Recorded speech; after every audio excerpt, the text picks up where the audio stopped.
Good afternoon, colleagues.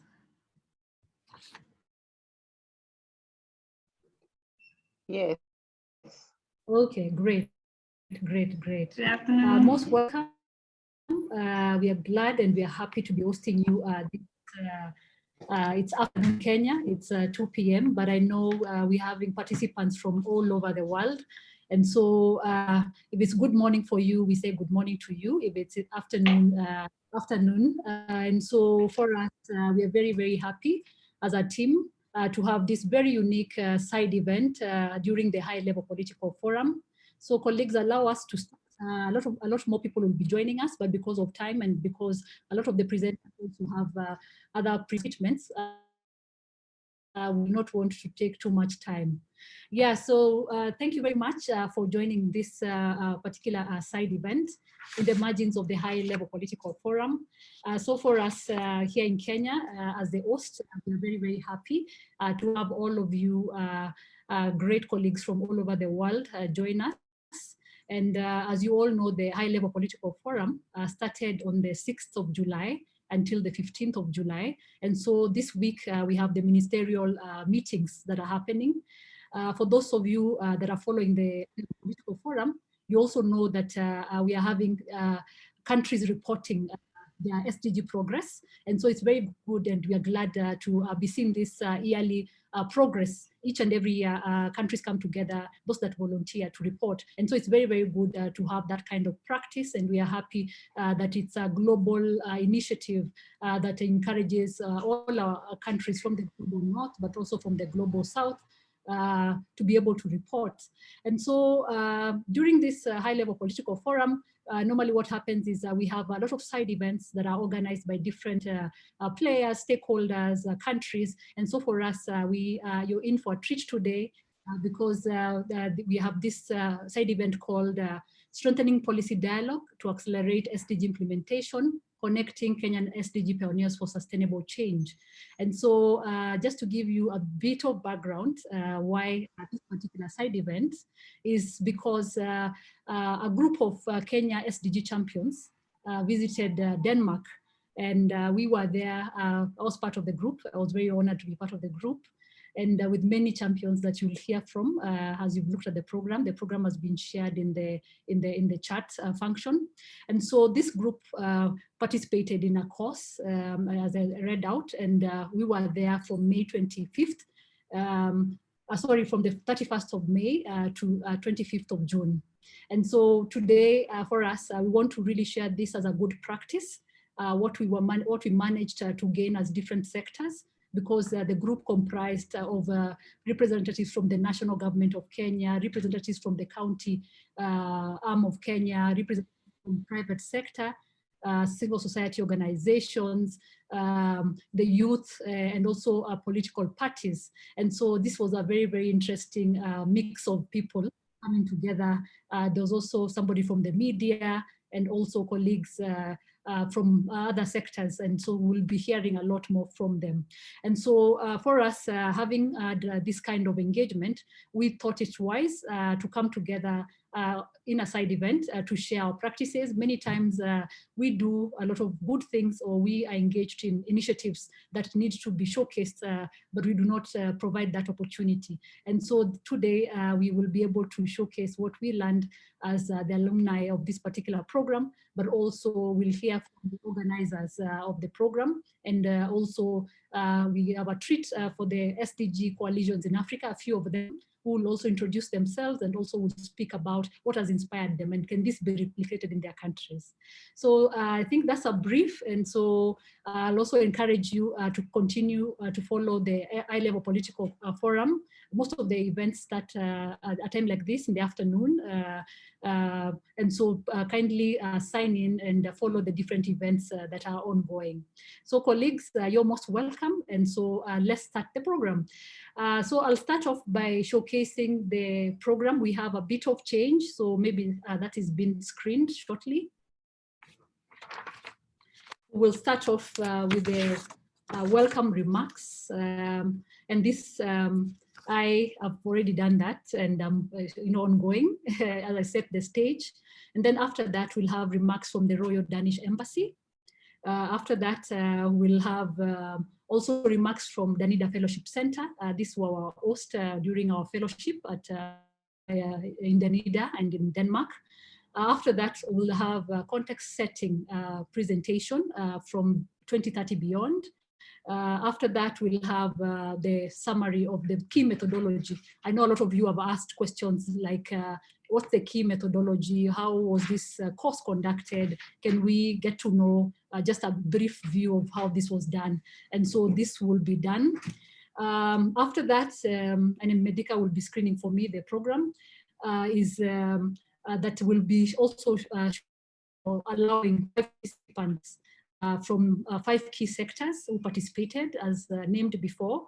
And so these 5 sectors will be sharing briefly on maybe their key takeaways and also what they're planning to do at country level. After that, we'll have, we came up with a joint initiative. We decided we're not coming back to Kenya without, what's the next step. And so we were able to showcase, we will be able to showcase briefly what our joint initiative is. After that, we'll have the coalitions from the other African countries. And so these coalitions will be able also to just briefly introduce themselves as a way to get to know each other and also to promote the good practices of SDG practices that are going on in the continent of Africa and what we can learn from one another, but what also can be done for collectively. So colleagues, I guess you could access the program in the chat function. So maybe if you want to look at it, you can do that. And so I'd still request Medica to screen it as we go on. And so we will be able, you'll be able to also just interact with it. Yeah, okay, thank you. Oh, my Medica is already sharing it. Oh, sorry. I don't know why I wasn't able to see that. So colleagues, let me move on to the next part of this program. And so this is to welcome Mr. Joseph Kimani. And Mr. Joseph Kimani is the program manager of democratic governance at the Royal Danish Embassy in Kenya. He's part of the governance and health team. And so you'll be giving the opening remarks. Thank you. Welcome, Mr. Joseph.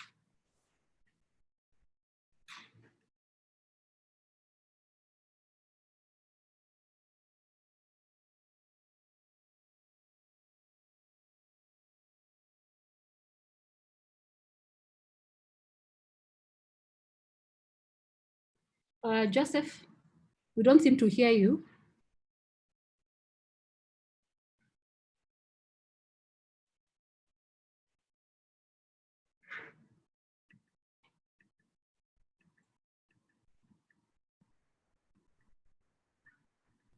Okay, so colleagues, allow us maybe to move to Danida Fellowship Centre. And so when Joseph comes, I see maybe he's just dropped. I think he was here before, so maybe he's having a technical itch and you'll be able to join us. So allow me to introduce Ms. Cecily Rood. She's a Capacity Development Advisor at Danida Fellowship Centre. Cecily, it was very nice to meet you and also your team that you were so gracious enough to host us. And so we'll be happy to hear from you. You're most welcome.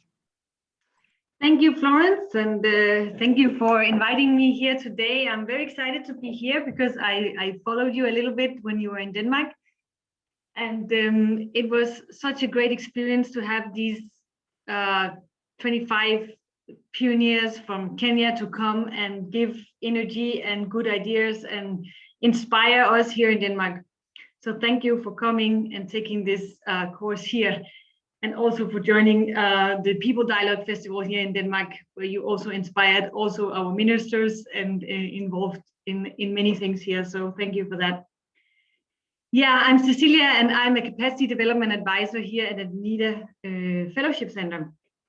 And I just want to really give my warm happiness to having this event today, because we really like seeing this capacity development we are doing becoming action when people are coming back home from our different training programs.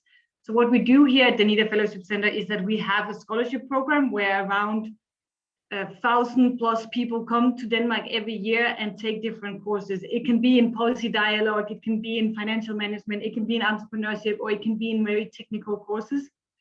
But what we always see here after having people here for 2 weeks or 4 weeks or 6 weeks is that you alumni are always very encouraged and happy to come home and create action and do something with the learnings that we have gained here. So I'm so happy to see this initiative today, and also that we can hear a little bit about your joint initiative and what you have planned for the future, and how we can accelerate SDG implementation in Kenya, and also how we can learn and do it other places in the world. So I'm also very excited to see people from other countries. I see someone from Ghana, I see someone from all around the world. So I'm really happy to also hear your experiences and feedback. What Danida Fellowship Centre is doing also is that we also have master programs. We also have some summer courses, scholarships for that. And also we manage development research grants. And also we have a Danida alumni network. And also maybe some of you here today are alumni from other programs from Danida Fellowship Centre. So please be free to interact and also join our Danida Alumni Network Facebook group afterwards. So yeah, I just want to say thank you to Florence and to everybody for having this event today. And I'm very excited that we could join you. And I'm very curious to hear what your experiences are from this 4 weeks in Denmark, and what your next steps are for the joint initiative. So thank you. Thank you very much, Cecile. And yeah, as I said before, please pass our regards to the team there at DFC. They were very, very gracious to us, and the hosting was amazing. And so it's always good to, you know, come up, meet new colleagues, and, you know, have new relationships. And so we are glad that DFC is doing great works and bringing together scholars from all over the world, you know, for sustainable development and so forth. Thank you very much for your great remarks. And yes, we, you know, getting ready to move on to the next session. Colleagues, I want to introduce you the next speaker, Ms. Rina Trautner. I hope I said that name right. And so she comes from 2030 Beyond, and Ms. Rina will be able to introduce herself. She was very instrumental as part of this particular course, and she'll be talking more about it.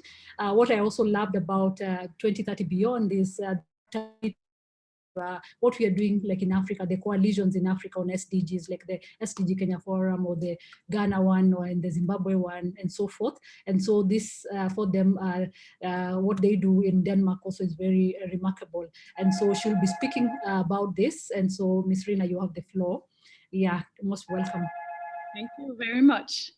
Thank you, everyone. And I'm so happy to see so many familiar faces. It was so great to be part of the program in Denmark.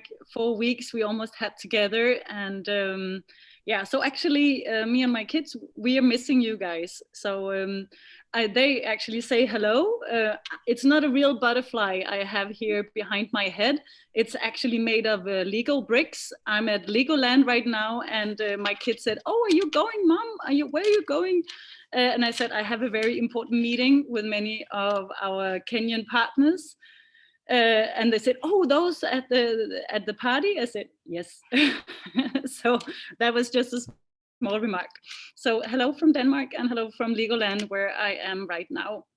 I have tried to pass on my slide deck to Florence and her team, but that didn't succeed. So I will try here to see if I can share my screen in order to just bring you through the different elements of 2030 Beyond and how we are working. Actually, the idea of this course emerged in the summer of 2019, where we had 97 actors being together at our SDG platform at the People's Festival in Bornholm.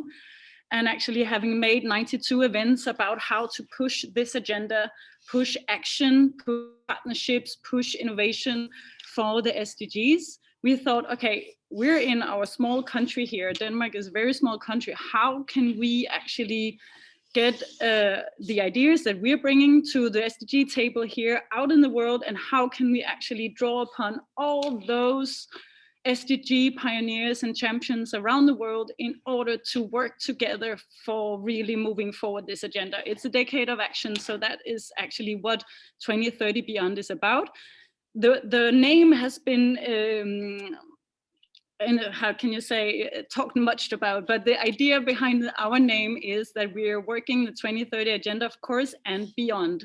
But we don't only want to see, okay, 2050 is also the next borderline, but also we work beyond borders. We work beyond all kind of divides across societies, generations, sectors. So that is the whole idea, bringing people together 360 degrees and convening, communicating, co-creating, and yeah, just bringing this agenda forward. Do you see my slides? Great, I move forward then. So we're a do tank for the 2030 agenda. So if I can actually get to move it forward, it would be great. It doesn't want to. There. Okay, so these are pictures of what the Danes have been doing. In the top, you see the CEO and founder of 2030 Beyond, Kirsten, who is holding the wheel of the SDGs and working with all the members of parliament, all parties members of this group she's founded in 2017, in order to bring forward among parliamentarians the SDG agenda, working across the aisle and working in order to bring the SDGs into all levels of politics. What I have been doing since 2017 has been to create this, as you see in the bottom, the SDG platform, we call it. Also, the 2030 People's Festival is the concept we have made after these years of experience of bringing people together across sectors through 3 or 4 days and many events, using it to test new partnerships, but also to bring people together that would normally never meet. So these pictures are actually showcasing what we are doing at 2030 Beyond, with a lot of colors and a lot of energy, and I will tell you more about that. So this is less colorful, but actually more descriptive of how we see our approach. We are working on the parliamentarian level with this international global network, Parliamentarians for the Global Goals, PFGG, of course. We need that shortened version of it. With the goal of increasing political awareness and leaderships on the SDGs, but also to provide a forum for exchange of ideas and best practices across the world. So important for parliamentarians to share their views and experiences. Often, if you're in your own national parliament, there is a lot of competition, there is a lot of political fights, but here we try to really focus on the ball and not the person, and move forward this agenda. And how to do that? What Kirsten, she accomplished in a few months and years was actually to bring this 2030 network across the aisle in the Danish parliament, bring people together, now working really seriously for promoting the SDGs, also pushing the government to be even more ambitious. So that is one element. The other one is to also establish what we call a 2030 panel, having the network as the chair of this panel, but bringing in SDG pioneers and champions from the Danish society across sectors in order for them to define what should be the next step in Denmark. What do we need? Where do we have our blind spots? And where do we need to push this agenda? Gender equality, for example, or our goal number 12, where we are really lagging behind in our high level of consumption. And a very specific way to do that was actually to fundraise and create the theoretical basis of a baseline for Denmark. So nationalize the indicators, looking into where do we really need to push forward and bring all the forces together to move this agenda ahead. So, and that way accelerate political action for the SDGs, looking at these very evidence-based way of argumenting.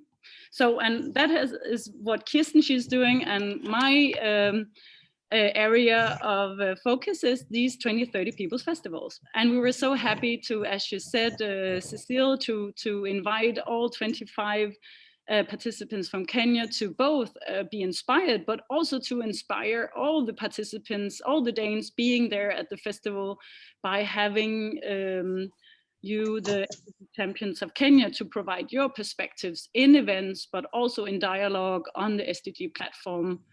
And we were so lucky to have a lot of ministers being part of our event and entering dialogue on just meeting up at the platform and just having a short discussion. And that is what this Danish People's Festival is all about. It's leveling the playing field. We don't have hierarchies. Everybody's walking around. Often it rains in Denmark at that time, but we were lucky, only sun was shining. And otherwise people in rubber boots, and sometimes you can find them also with a beer in their hand, but otherwise discussing quite into the content, into the specific details of questions that relate to all the Danes. But here at the SDG platform, we have broadened that view and wanting everybody to discuss the SDGs. How do we move them forward in Denmark, but just as well in the world? And that's where we really benefited from the perspectives of all you who were part of the DFC course and also part of the SDG platform's program. So what we want to do with this People's Festival format is to create new cross-sector partnerships and innovative action. It's also a way to strengthen good governance and dialogue for sustainable development. Meeting the Minister of Foreign Affairs quite nicely to discuss with him and ask him some of the difficult questions. That was quite easy actually this year, where we had some COVID-19 restrictions, but made it anyway. But it's also, the whole idea is equally to increase local and civic engagement in, and also contribution to the SDG implementation in Denmark and in other countries.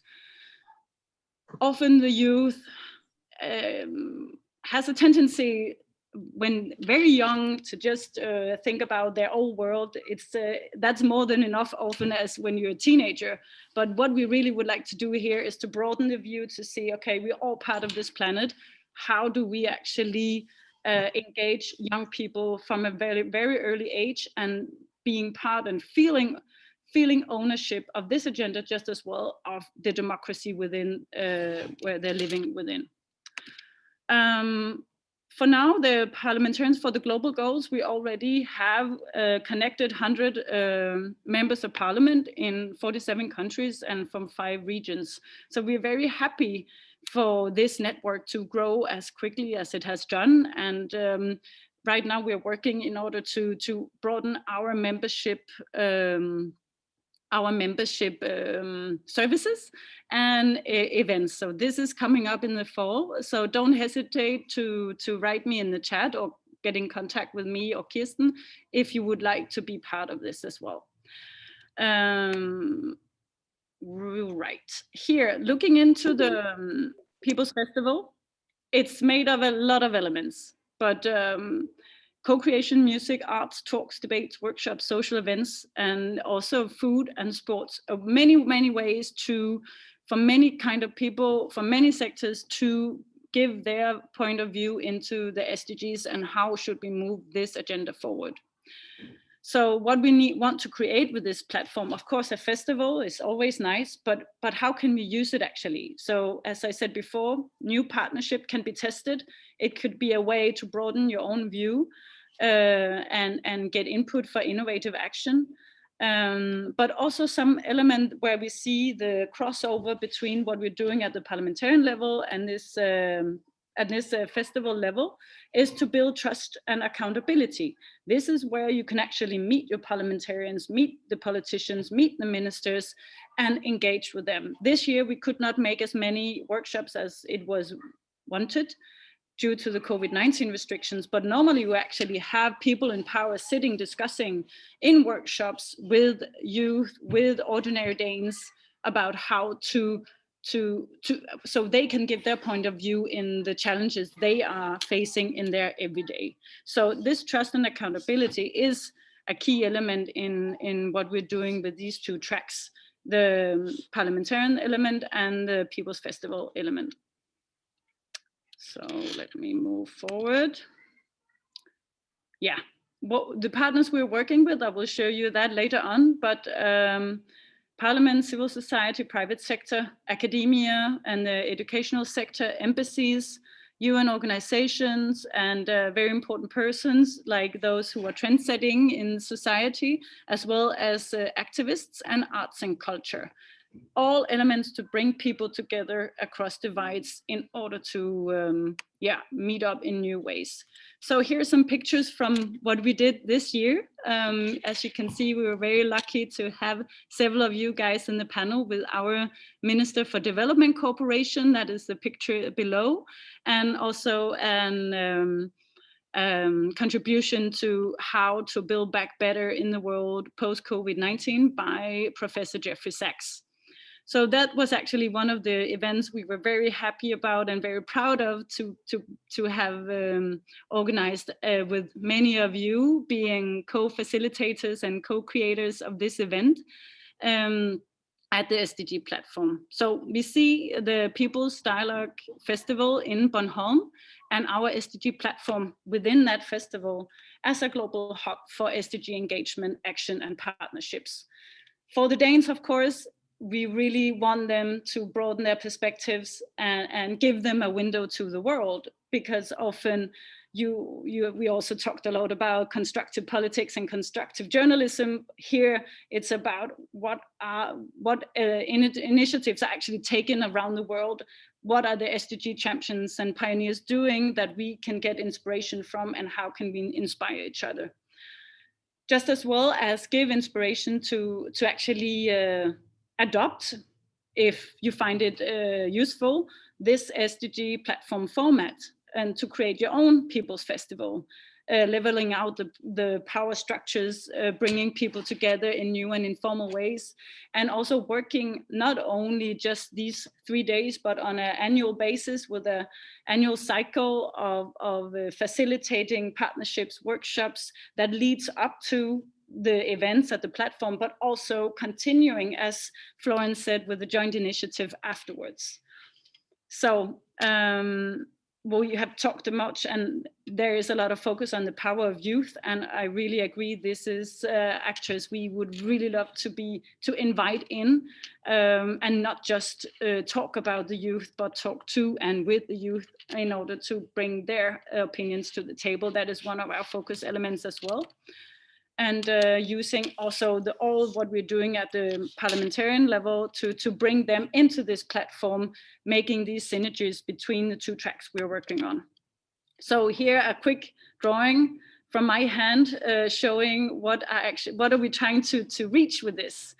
Looking in the top of them with the members of parliament, working with people in business and academia, trying to work on the gaps of trust, accountability, legitimacy on the political element level, involvement, civic space, and SDG progress, trying to promote democracy, stability, and improve framework conditions for green and sustainable investments. So I have said a lot of what is written here. I'm trying to read Florence, if I should try to wrap up now. There's so much to tell, but you can say that what we have done here is actually to create two tracks that are creating synergies in order to work this agenda, focusing on action, focusing on bringing people together. And of course, as is written here, a power of partnerships, also working on the national level, as we are doing right now together with the SDG caucus in Kenya and a lot of the partners and friends we have made during your visit to Denmark. But we're also working with a lot of partners based in Denmark in order to work this agenda across the world. And those partnerships are some that we would like to facilitate in our partnership with you or with others that are listening today. Happy to meet you and happy to receive your questions.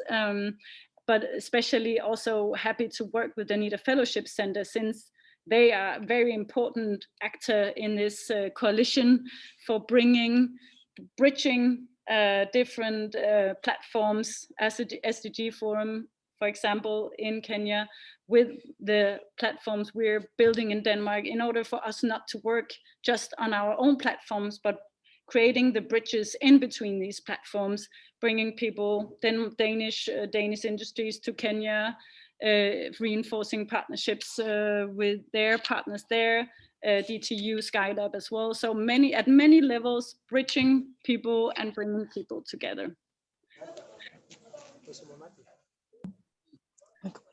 Wow. Done, Rina?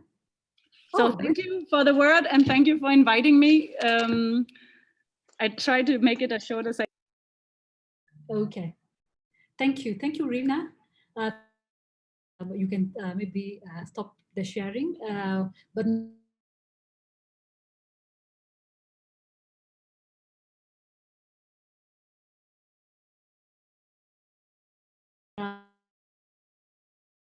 just how we come together, especially from the different continents, and how we can foster collective action. How can we learn from one another? And so it's great to see how the Danish have really, like the People's Festival that we experienced was very, very unique. And for me, one of the key takeaways, for example, was just seeing the minister there the whole day, and he wasn't in a hurry, and he was in over six panels, and that was very amazing, just to see that kind of collaboration. And also how you're working closely with the SDG Parliamentary Caucus here in Kenya and many others. And so it's good to see that kind of relationship. And also we are looking forward that this can be also replicated in other African countries, because for us it's the solidarity, So how do we achieve this? So thank you, Rina. I asked colleagues if you could share your questions or comments. If you have any questions or comments, Rina can look through. What I'll do is, in case there's any question directed to Rina, after this particular presentation, maybe we'll allow her, because I know she doesn't have too much time, but maybe she'll have some time to react to one or two requests. So in case you have any question or any anything, you could always just chat, just do it at the chat level. But if you want the contacts, we'll be able to share all contacts. As I said, this is an event to link all of us up, and so that will be done. So colleagues, let me move on to the next session. And so there's apologies from Joseph from the Royal Danish Embassy. I'm sure you'll be able to join before the event ends. He was here, but I think he has a technical itch. So when Joseph, maybe when Joseph is back, I will be able to allow him also to maybe just give his remarks at some point. Yeah, so colleagues, the next session is, this is just the summary, as I said before, the methodology. What we experienced in Denmark as fellas, and so it's good for us to share that with you. I know maybe many of you will aspire to be part and parcel of this, and so we have a change, as you maybe already saw, and this especially for the Danida fellows is our we used to call him the headmaster, or the lead was Hans Peter, a very, very a good gentleman if you met him, and he was very steered us towards going hard and really working hard towards this very cause. And so he wasn't able to make it for this particular meeting, so he sent his apologies. And as a good head, what he did is appointed one of the students. And so it's very good to see that he appointed Josephine Nyamai, and I say this because she's among the youngest within the group, and so it's good to see that Josephine is going to be able to take us just briefly through maybe what were the key lessons learned and the methodology.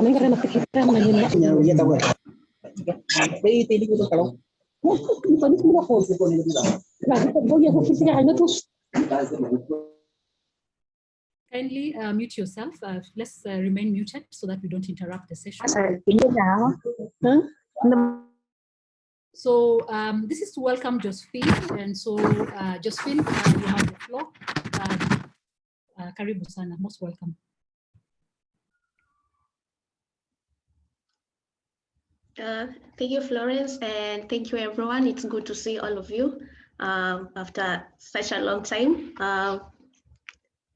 My name is Josephine Nyamai. I am a budget facilitator working with Coast Regional Budget Hub and also a co-founder for K Budget Talk and a member of Youth Sounding Board at Royal Danish Embassy. So I was requested to just give the summary of the course that we undertook between 31st of May to 25th of June this year. So I do not have a lot of time, so I just go through the key, the key course. Will you kindly scroll down? Oh, thank you. Yeah, so I will just give a brief overview of the course. That is a strengthening policy dialogue to accelerate implementation of sustainable development goals in Kenya. And basically the course was, I can share from my, it's okay, I can just share from this other side if there's technical issue.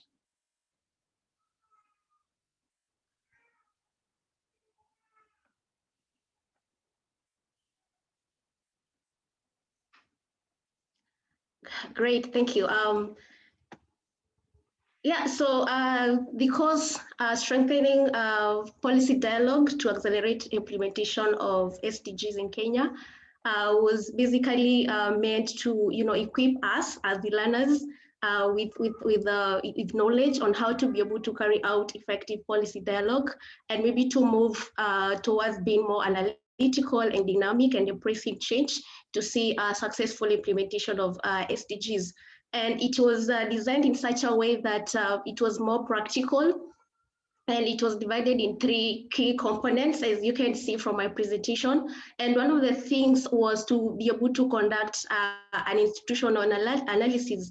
The institutional analysis was conducted to enable the participating individuals and organizations to be able to look at their internal environment as an institution and as an organization, and to be able to, conduct an assessment on their position to be able to undertake policy discussions and dialogues.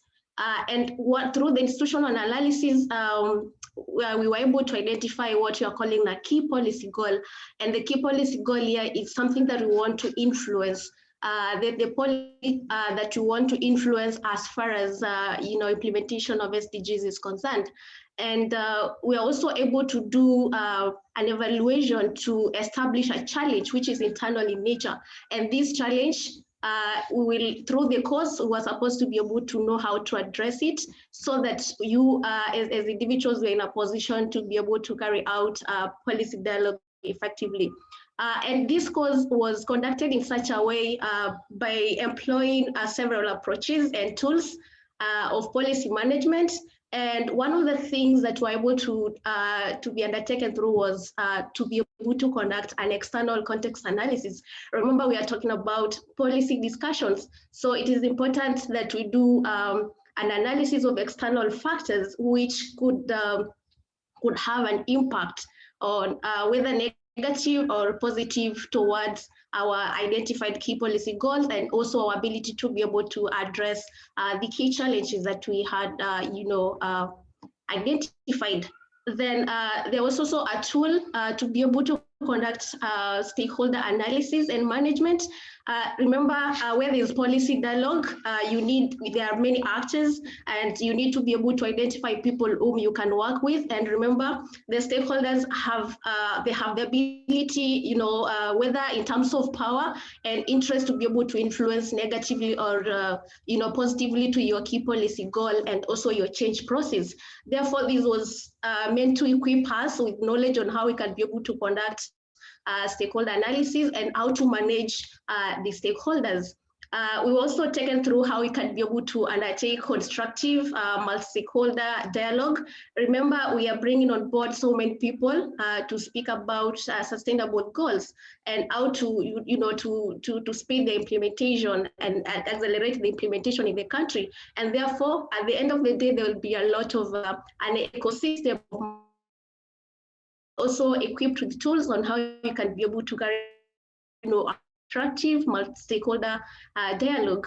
And another aspect was that of conflict resolution and mediation, because we have got so many different, and of course, power relations are meant to arise. Therefore, we were equipped with also tools to be able to carry out peaceful and ample conflict resolution and addressing the differences and the that might arise.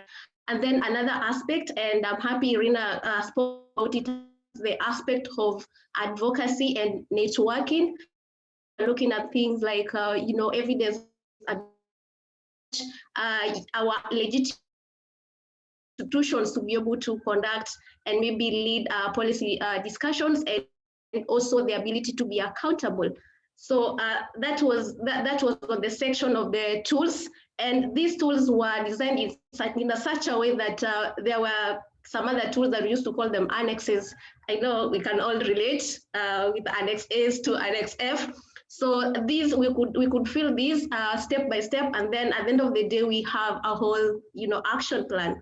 So the other aspect was, now that we have been able to conduct an assessment internally as an organization, and we have been able to identify a key policy goal and a key challenge, and we have been equipped with the tools to be able to carry out policy dialogue and implement our key policy goals. So the next process was now to organize for a change and implementation. And this was undertaken through a change process. And this was greatly informed by Kota's 8 steps, whereby you are able to create a sense of urgency in your organization, where you need to change, where you need to convince the other stakeholders for a change that you envision to see. And then, of course, we're able to use a SWOT implementation strategy. And here we are trying to come up with an approach of implementation strategy of the key policy goal and the key challenge, which is informed by the strengths that were identified, the weaknesses, the opportunities in the external context, and also the threats.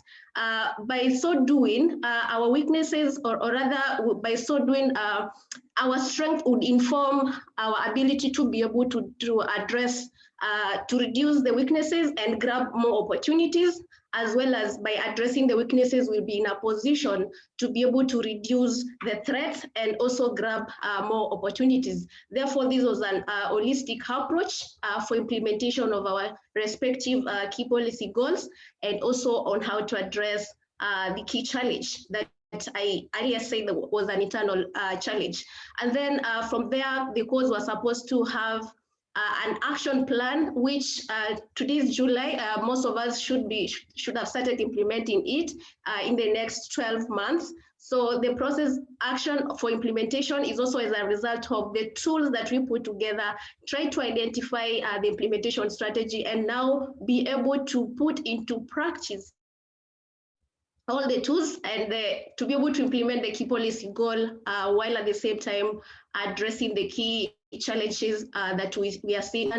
And of course, where there's implementation of an action plan, we are required to be able to do a bit of reporting, learning, and progressive reporting. So basically, that was overview of the course.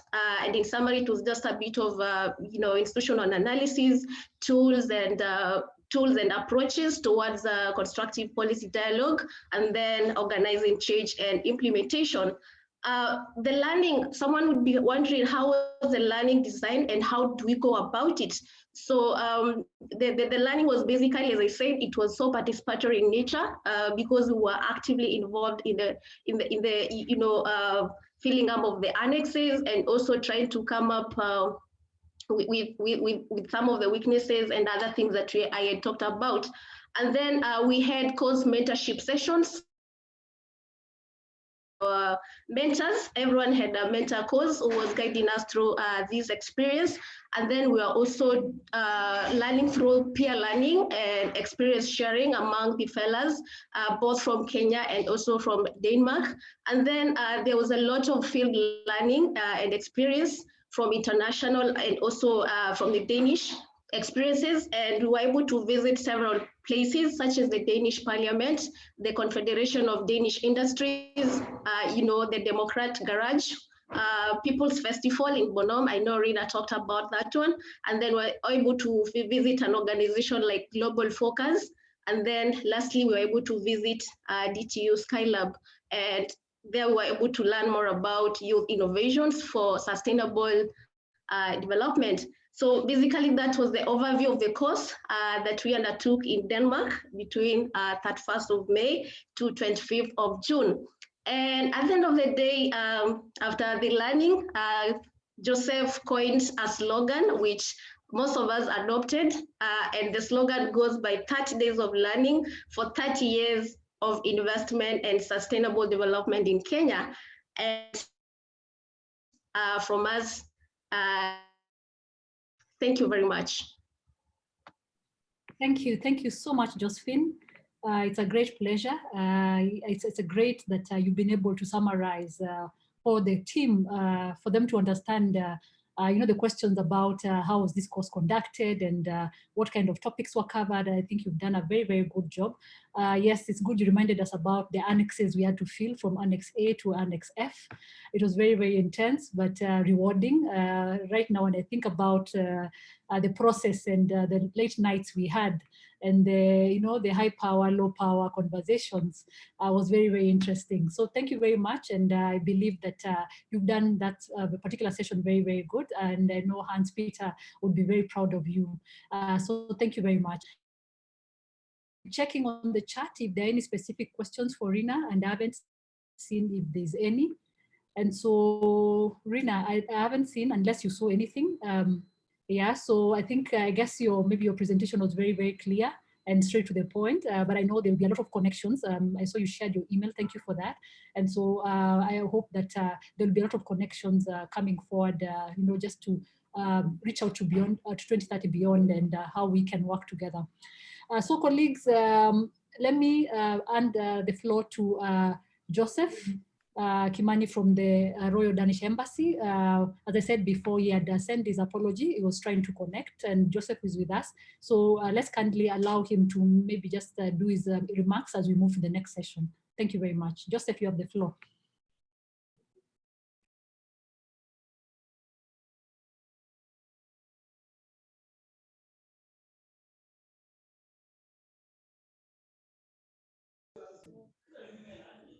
Yeah.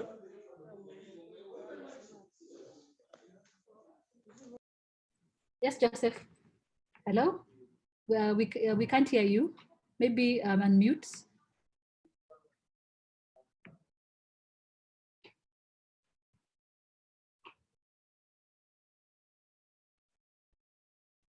Not yet? Okay. I guess Joseph is still having a technical itch. So colleagues will still have Joseph at some point. So Joseph, if you can hear me, we will allow you later on to still do your remarks, maybe as you sort that out. I'm so sorry about that.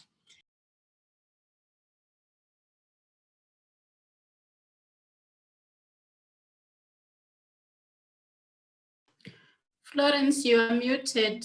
Florence, you are muted. We can't hear you. Okay, thank you. Sorry. Did you hear me? I was trying to get Joseph. Joseph, if you can't hear me, I said you could maybe try and connect, and then later on, I will give you an opportunity for you to be able to share with us, your remarks. Sorry about your technical itch. So colleagues, it's time for you to hear practical examples or experiences from some of the fellows that took part in this very, very initiative. And so for me, it's just to call them up, and then they'll be able to introduce themselves. This is how they'll do it. They'll introduce themselves, and then also they'll mention their colleagues from the sector that attended this particular fellowship. And then they will tell us what are their key learnings, in summary, like, it could be one thing or two things. And then they'll also be able to tell us what is their policy, their key policy goal, because each one of us had that key policy goal. And so it would be good to have just that kind of experience from all of us, from the five colleagues. So colleagues, let's move swiftly to the first presenter, and she'll be representing the national and county governments of Kenya. And this is Judy Oduma. So I'll not want to introduce them, I want them to introduce themselves. So Judy, you have the floor, most welcome. Thank you, Florence. And thank you, Florence, for putting this together. Maybe just before I begin, my name is Judy Oduma, the CEO of the County Assemblies Forum, a coordinating body for all the 47 county assemblies in Kenya, bringing together the speakers and also the members of county assembly. I don't know whether you would like me to introduce some of the members from the sector, because I know those who are speaking after me will also introduce those working around their sector, if that is in order, Florence. Yeah, you can mention the organizations, yeah. Yes, maybe just to mention, together in the sector were from the Council of Governors, represented by Ken Olwatch, who heads the SDG unit at the COG. We also had James Mwenda from the Kenya National Commission on Human Rights. And we have, I think he's here with us, or maybe he just dropped off, Honorable Chris Mark. He's one of our youth representatives from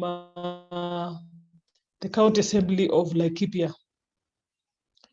So maybe just to quickly talk about our experiences. First of all, I think it's just a follow-up on what or where Josephine left. And I'm sure all the fellows here will remember how hectic it was, especially dealing with the annexes. At some point, I think some of us forgot that we had Annex A up to G. Some, I think, is only A up to C and all that. But at the end of the day, we realized that the approach helped us to actually feel and work on our action planning. So at the end of the day, it was actually very useful that we started with the annexes. Now, this program was basically about accelerating SDG implementation. And the policy goal for the case of the County Assemblies Forum was really to think about strengthening the oversight capacities for policy dialogue for mainstreaming the implementation and tracking of SDGs in County Assembly policies and plans. Maybe briefly to share what really informed this particular policy goal was the realization that we actually had a very big challenge. And the challenge was basically around having the County Assemblies Forum not having a concrete lobby advocacy strategy for policy dialogue and influencing implementation of SDGs. If you look across our county assemblies, the basic issue is really weak oversight capacities, which then lead to us the county assemblies not being able to clearly and systematically follow this implementation of the SDGs. Number two, we definitely looking at our county assemblies, given that these are nascent institutions, we have been suffering from the lack of data that can actually inform implementation and the achievement and reporting of the SDGs. So from across our sectors, one of the lessons that we learned really are skills on lobby and advocacy across the key stakeholders that actually are out there to support implementation of these particular strategies and achievement of the policy goal. Secondly, we can't forget that through the analysis, the context analysis with the individual institutions, we now are able to articulate issues around analysis to undertake policy dialogue across our sectors. I know, and Ken is here from COG, will also share with us the fact that we now are able to understand why the county executives and the legislature must work together to close the gap that exists around the implementation and communication and reporting on sustainable development goals. So working on this particular course also will ensure that we actually work on the spirit of leaving no one behind. And I think Rina's talked to us about that in one of the sessions, and ensure that we understand why it is good to work across the sectors. And therefore the CSOs, the private sector, the government, ministries, agencies, and departments must work together if we have to achieve the SDGs. What was key for us is that innovations are key if we have to discuss implementation and also achievement of the SDGs. And I think from our end, and we have already begun discussions with the Council of Governors and our county assemblies on the planning of the development conference, which is forthcoming, and also the legislative summit.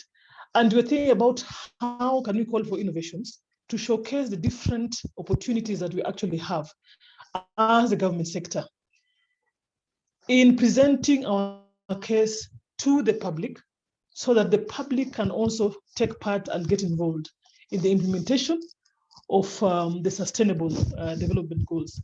So on our part, we already have started with the action planning, actually implementing our action plans, which we developed during the course. And we have begun sensitizing our members, of course, using the structures that are there.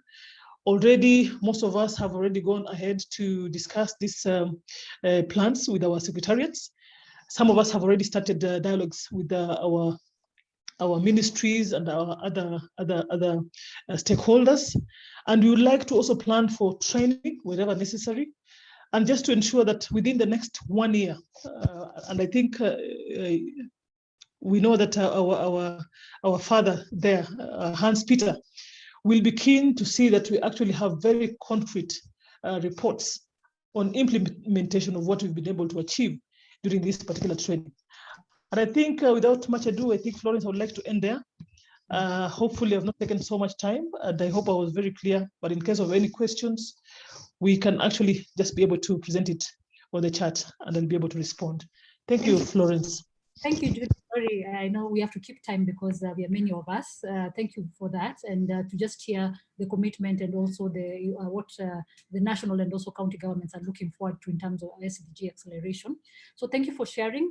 So maybe let me call the next colleague from the civil society, and kindly let's stick to our 5 minutes so that we can be able to allow time for also the other sessions. So I'll welcome Peter Kwame. Most welcome. Thank you so much, Florence, for this opportunity. And I think first and foremost, I'd like to pass my sincere appreciation and gratitude to the organizers for our stay and our learning course while in Denmark. That is the Danida Fellowship Centre 2030 Beyond, Inca Consultancy, and the Royal Danish Embassy. I'd like to say first, you did a great job in selecting the cohort. It was very intentional. We could see from the representation that we had of all the stakeholders that participated or brought about the cohort. There was a lot of learning and exchange from the members, given the respective cohorts that, respective sectors that we are representing. I can say my key takeaway from the experience that we had in Denmark, as a civil society or representing the civil society organizations that were present, we could, I could personally see that there was an intentional and inclusive partnership between the government and the CSO community in Denmark. And we could see that these could address the issues, and actually hold the government accountable for the issues that they say. And the good thing is that the government was accommodative of the CSOs, and they were ready to work with the CSOs in addressing issues that are actually affecting their people. Another thing was the learning that took place with all the tools that Josephine has shared, from the annexes, the SWOT, the stakeholder mapping analysis, and all those other tools. These are tools that really were eye-opening to us. They help us accelerate our work towards achieving the 2030 agenda. My background is not in actually advocacy. This was the first time for me taking part in an advocacy class, and it actually gave me a sense of urgency on how I'm going to accelerate my work beyond just providing scholarship. So maybe to give you a context of what I do, I'm a co-founder and programs director for Hatua Network, an organization that works to promote equal opportunities among youth who are coming from low-income communities along Kenya. And what we do is we provide scholarship, mentoring, and career guidance that give these youth an opportunity to enter the workforce and act as a link between their communities and professional networks. So we identified that there was a missing gap. Apart from just providing scholarship and letting them graduate from university, they also lack the necessary soft skills for them to excel at the workforce. And that's why I identified our key policy goal, which was actually the government, the Ministry of Education, and how soft skills are incorporated into the education curriculum system so that youth can complete the education with the relevant soft skills for them to excel at the workforce. We've seen that the government has put a lot of effort in addressing that with the new CBC curriculum, that is competency-based curriculum, but this accommodates students from grade 5 and below. So the question was, what of those in grade 6 and above? Are they going to be left out? So that is what we're trying to address with this key policy goal. And we're thankful for Inca Consultancy, Danida Fellowship Centre for taking us through all these processes for us to be able to identify that missing gap and try to address it. I think with the given time that we have, I wouldn't want to go into specific, but thank you so much for the time that you've given me to share our learnings. Yeah, thank you, Peter, Kwame. Thank you for that, representation. Maybe just to mention that it was good, as I'm also part of the civil society, it was good that we were among the majority. And so it was good to see the diversity and also ensuring that no one is left behind, within the conversations of SDGs and the critical role of civil society. Colleagues, thank you very much. Let's move on to private sector. Yes, we had representatives from private sector. And for us, I think the whole idea was leaving no one behind. And so colleagues, when you come next, when I prompt you at the chat, please, wind up. But yes, I'll welcome Sylvester Makaka to be next. And so Sylvester, you'll take the same format. Thank you very much.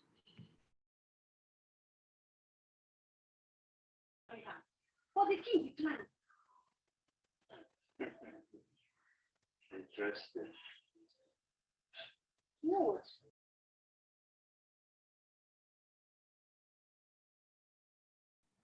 Sylvester, can you hear us?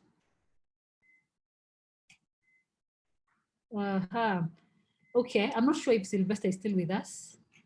And if not, I could, what I can do, we can move on to the next person, and then if Sylvester comes, it could be after.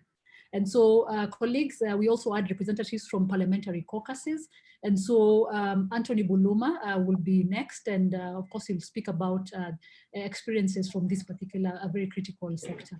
Anthony Buluma, you can take the floor. Thank you, Florence and colleagues. It's my pleasure seeing Cecil, Rina, and the entire Kenyan delegation. It feels so refreshing because these are just fresh memories from Denmark. And thank you. Congratulations, Florence, for hosting this high-level side event. As correctly mentioned, my name is Anthony Buluma. I work at the Kenya Young Parliamentarians Association, and we are a caucus in Parliament that represents young people. Current membership of 51 members of Parliament who at the age of being elected were 35 and below. And I must say that Denmark was such a privilege and an awesome experience for me personally, and also for the Kenya Young Parliamentarians Association, particularly having to go through the whole experience of the learning. And in the interest of time, just point out that some of the key takeaways that we were able to pick. And before I actually point it out, I want to also recognize my colleagues from the other caucuses. We have Imelda from SDG Caucus, and my colleague Mercy Mwangi, who's waving, from the Kenya Women Parliamentary Caucus. So I was privileged to speak on behalf of the caucuses. So one of the key takeaways was that I think just having that opportunity to go through the learning, reflections, and the opportunity to think ahead, gave us an opportunity to actually realize that we are more resourceful than we've been thinking. Resourceful in the sense that you could actually see when we were given various exercises to undertake, you could see the manifestation of this resourcefulness and the diversity in terms of knowledge and understanding of various issues. And I must say that it was very impressive that we were able to tackle challenges ranging from having to be innovative and create outdoor activities, taking responsibility, when it comes to, managing affairs, and most importantly, even the learning exercises that we were being tasked to undertake. That brought out our resourcefulness that probably some of us had not seen. Again, what emerged strongly was a greater need for more collaboration based on the fact that you could actually see a lot of interlinkages in terms of various interventions, and a lot of the issues that we are doing are cross-cutting, and therefore one other key takeaway was the fact that we needed to actually start thinking along the lines of what are some of these opportunities for more collaboration. And I think somebody would expound on that when they'll be talking about the joint initiative. Lastly, on key takeaways is just the whole idea that I think Kenyans, particularly our country, needs to actually accelerate when it comes to the implementation of the SDGs. Because I think our observations was that I think Denmark is quite well advanced when it comes to especially SDG 13 on climate action related interventions. They have an entire system that allows you to, sustain the green environment, what is it called? The green atmosphere. And I think it was very impressive. And I, maybe on a lighter note, some of us even benefited from that because we could collect those many bottles that we had and take them to the supermarket and you get a receipt. So that was just on a light note. And coming back to the KYPA key policy goal that we are implementing is KYPA intends to, among other things, champion for the implementation of what we are calling the County Climate Change Funds, which is a provision of the Kenya climate policy that directs devolved government, particularly devolved governments, to provide funds for local climate action. Despite the fact that this policy has been in place, very little has been done when it comes to the implementation. So we are in partnership or with support from the Royal Danish.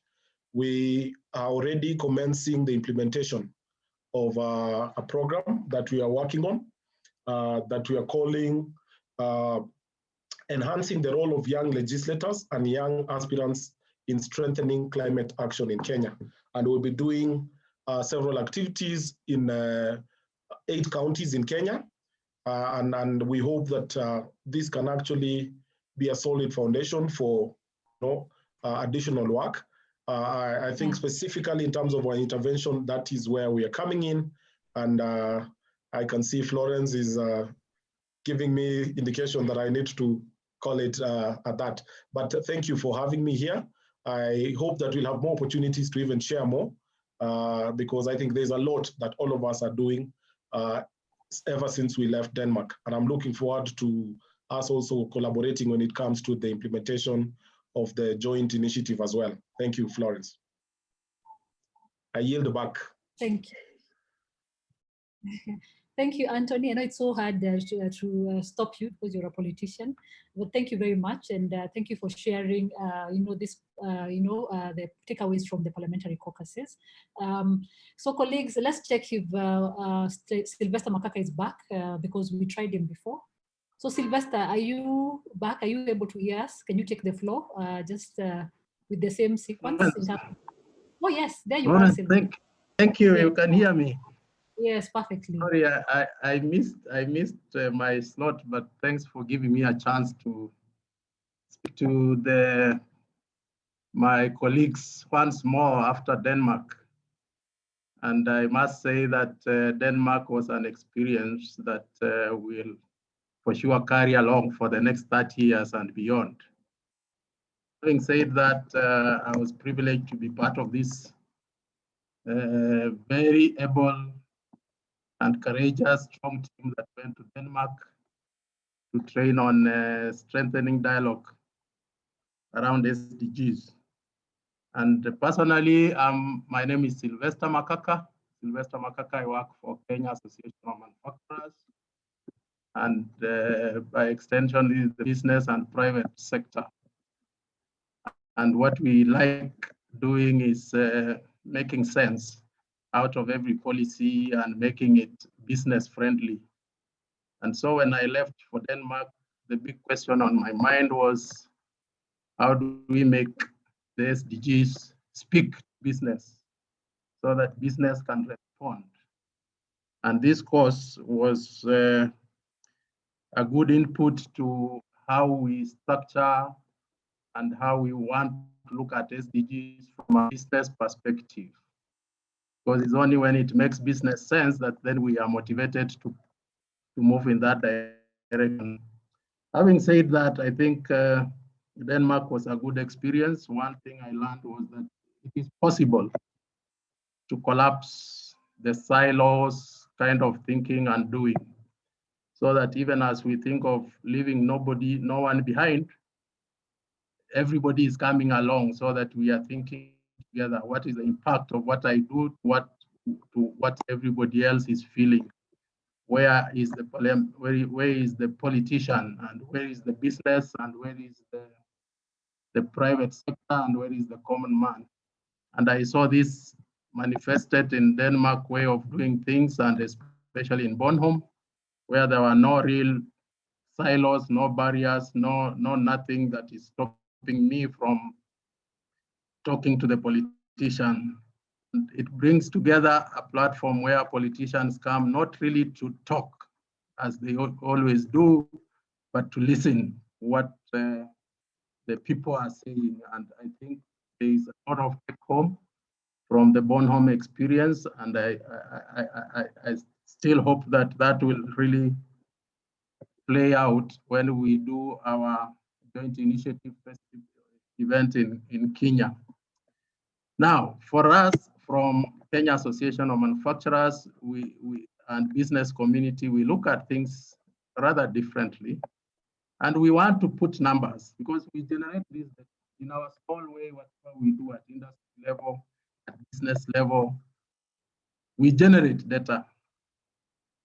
The way we want to look at it is we package this data to make business sense to the people actually implementing, and we leave no one behind. So we are looking at the small manufacturer, the popularly known as the SMEs, people who are doing small things in a small way, but with a big impact.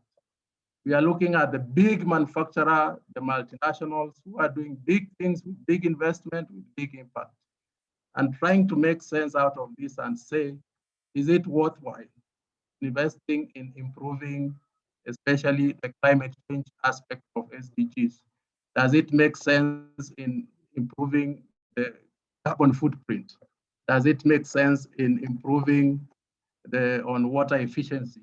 Does it make sense in improving employment standards? Does it make sense in improving the livelihoods? And once that makes sense from a business point of view, then the next question would be, who is investing and where is the money coming from? So there is a lot of pulling together, both from financial side, from business perspective, and from livelihood, so that SDGs then bring us together as business and move it holistically, collecting the data, generating and collecting this data, but that data must make sense. And that's the way we're looking at it. And we are happy that the DFC accommodated the private sector in this program so that we are not left behind and we can think together in building and strengthening the dialogue around SDGs for Kenya and Africa and the world at large. So I want to say thank you to DFC. I want to say thank you for organizing this and inviting the private sector to be part of this. Thank you very much. I can see Florence is flagging me to say my time is up. Thank you, Florence, for organizing this. And to the colleagues, I'm happy that we are still pushing this agenda forward. Thank you. Thank you so much, Sylvester. I think it's good to hear the case for business. We also had the Kenya Private Sector Alliance colleague also that was part of this initiative. So thank you very much, Sylvester, for this, just giving us your experience. So colleagues, we are moving on. We are going to have the last person sharing the experience, and this is Ruth Bolo. She's representing the political parties. I know most of you maybe are wondering how, political parties, but yes, and so she has a case for the political parties. And again, maybe just to mention the involvement of young people, the youth in this particular program, and youth, Ruth, for example, alongside Josephine and many others, were representing the youth within this course. So Ruth Bolo, you have the floor. And then colleagues from there will have one last, experience, and then we'll move on to the next session of the program. And so, Ruth, you have the floor. I'll prompt you when the time is done.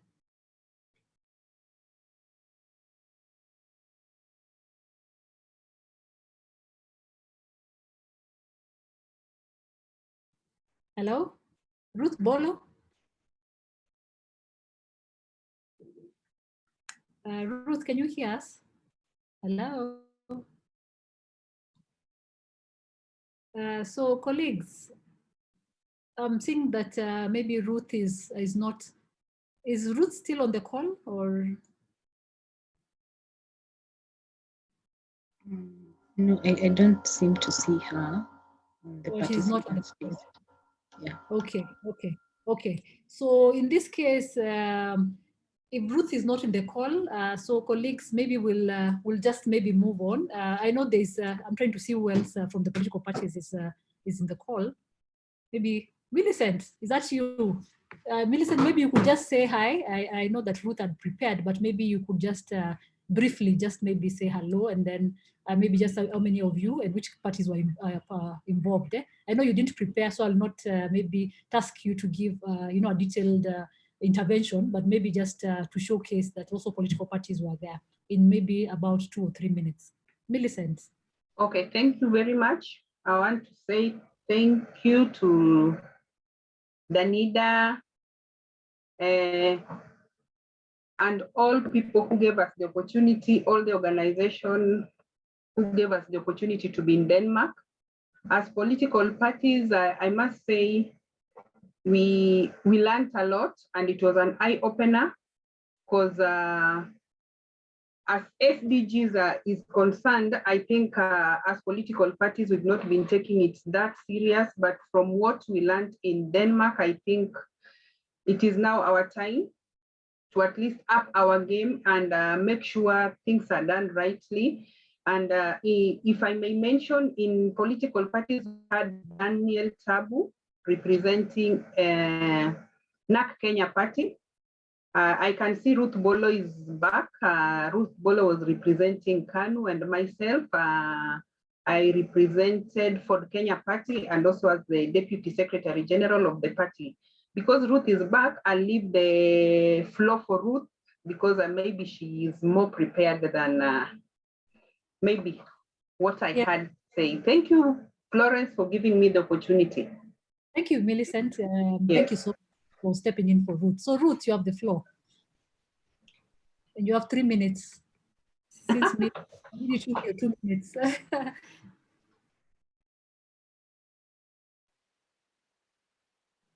So Ruth, can you hear us?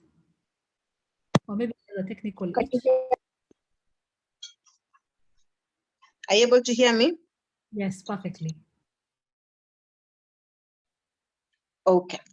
So I think I'll pick up from where Millicent has left in. She's already mentioned the political parties that were involved. And I think for us, the main question was, what can our organization do? I mean, everybody knows that it is sometimes can be quite difficult for political parties to have certain things in place, because then we are always influenced by, you know, the political space and the happenings that come, which are normally quite unpredictable. So sometimes you find that you have planned something and then you've got to change. So what the major thing that this helped us do as political parties is to put together documents that even though we will have the unpredictable political nature of our country interfere, there is still room to be able to fit in whatever it is we are doing and still work on whatever it is in the political space. And why I say this is because we were able to basically learn how the political parties in Denmark are very firm with their ideologies. So even if they are pitching a policy, if they're making a presentation, if they're putting something together, it is based on their ideologies. We were also able to have a comparison with one of the youth leagues there, VU. I am still learning the pronunciation. Unfortunately, my Danish isn't so good yet. But we were able to get a presentation from one of the youth leagues there, and just to learn what they do, how they do it, and what it is, how it is to be the comparison from semi-autonomous structures such as ourselves, and we're able to have some borrowings there. We were also able to learn that the politicians there, the elected leaders rather, have a sense of ownership, and they have some commitment that if we have a certain program, if there's a discussion to do with SDGs, because I represent the people, I have been elected by the people, I will sit through it, I will make commitments, and I will follow through. That is something that I think can highly be practiced here, now that it's normally quite a difficult task to be able to reach a number of our elected leaders. And so it was funny because a lot of our colleagues kept on saying, you know, political parties, this is something you need to go back and tell your leaders. So we were put on the spotlight quite a lot. There was also a sense of ownership in the citizens, and for us as political parties, we had a conversation and we agreed that this is something we want to instill beginning from our members in the political parties, such that whenever our parties are pushing for a certain policy, the members are aware and they're part of it, so they're able to own it, they're able to push for it, they're able to learn it.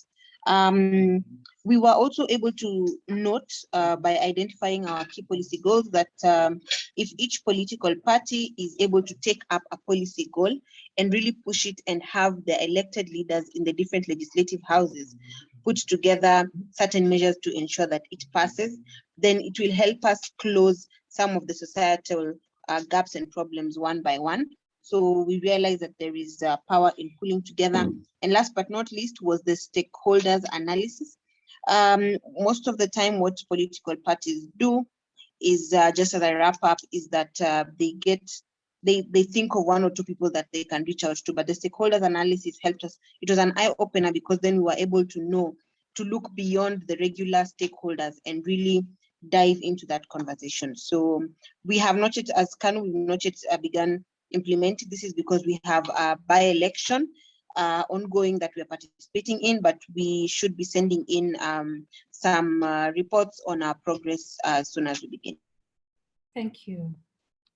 So thank you, Florence, and I hope I was on time. Yes, thank you so much, Ruth Bolo. It's always amazing to listen to you and the great work that the political parties are also involved, and also that they care also about the SDGs implementation process. So colleagues, allow us to have the final from the experience sharing. I know we've shared a lot, and I know we are hoping that you're getting inspired. And so allow us to come to one of our final experience sharing, or what's the way forward. Of course, we've been there, we were there, we met as different colleagues, we established new relationships, we learned a lot. So what's the way forward? And so I'll invite Franklin Mukwanja from the Center for Multi-Party Democracy. And Franklin will take us through the joint initiative. We've spoken a lot about the joint initiative. And so maybe just to hear, what is this joint initiative that we as fellows and we as different organizations are coming together to achieve? And Franklin is very critical or central within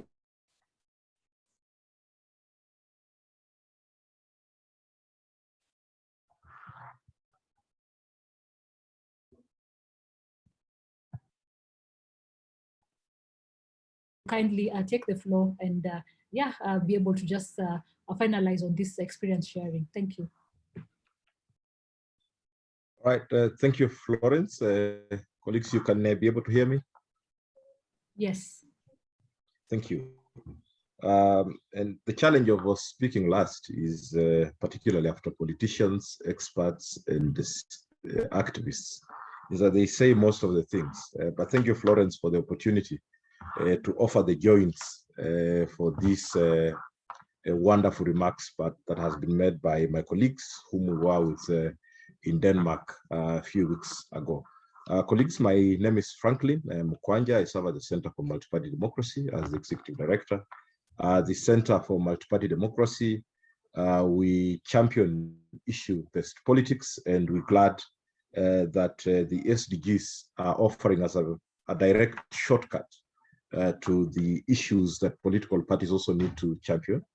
We also facilitate dialogue at various levels, that is at intra-party level, at multi-party level, and where we come in this discussion is, of course, the multi-stakeholder dialogue platform. And this is where we initiated the People Dialogue Festival that is going to increasingly play a central role on this joint initiative. My very brief presentation will have rationale for the joint initiative, the structure and the format for the joint initiative, and I'll share a brief roadmap and, of course, the expected impact for the joint initiative. In regard to the rationale, of course, the SDGs roadmap in Kenya. Kenya has an SDGs roadmap covering 7 broad areas to guide action on the SDGs. We see the joint initiative as an opportunity for us as state and non-state actors to be able to contribute to stakeholder mapping, stakeholder engagement, and the partnerships building.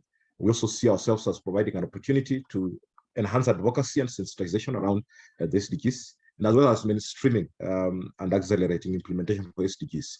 Of course, this has been covered broadly by my colleagues here in Kenya, Sylvester from the Kenya Association of Manufacturers, looking at what is the need for the private sector, and of course, the political parties also mentioning several things in the parliamentary caucus. We also coming from against a backdrop, the understanding that implementation of SDGs, not just to go with the mantra of leaving no one behind, but in the course of leaving no one behind, we acknowledge that we are all in a position of influence, of interest, and we should be able to have a contribution, share the responsibility to actualize the goals. In Kenya, also have the approach for the whole government and the whole society approach. Of course, we have the new constitutional dispensation since 2010 that emphasizes on public participation and citizen engagement. And we also have a way the government works from the sustainable development goals at the global level to the 2030 vision, that is the Kenya's economic blueprint. We have the medium-term plans, and all this, including what the political parties need to borrow to make sure that their manifestos, whether in government or in opposition, make sense. And this is really the rationale that we're basing on for the joint initiative for the Sustainable Development Goals.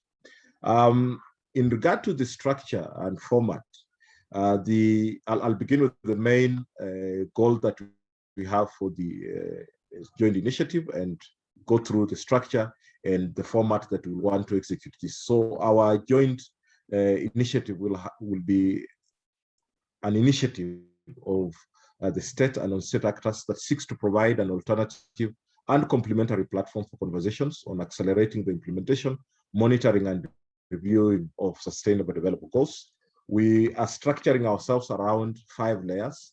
One is having a joint advisory council, which brings together significant citizens in Kenya and globally to be able to offer advisory and strategy on how to be able to accelerate SDGs implementation in Kenya. the 25 or 24 Kenyans that were in Denmark between 26th of 30th of May and 26th of June will be collapsing ourselves into some 4 or 5 technical working groups to look at how do we resource mobilize for the joint venture. How do we develop the program to be able to increase conversations around the SDGs? How do we have a proper volunteer strategy? Because this is a real undertaking that we may not have exclusive financial resources to be able to sustain it, other than really us volunteering our level of skill and input to make sure that it's sustainable. And so the technical working groups will be able to develop each area, and the secretariat that CMD is really pleased to support will then be taking the assignments from the technical working groups and be able to move this process forward. And of course, as I mentioned, utilizing, borrowing both the People Dialogue Festival and the SDGs Village in the People Dialogue Festival from a model that is already well developed by our friends from Denmark. In terms of the format of how we'll be going about this, we'll be having debates on the SDGs.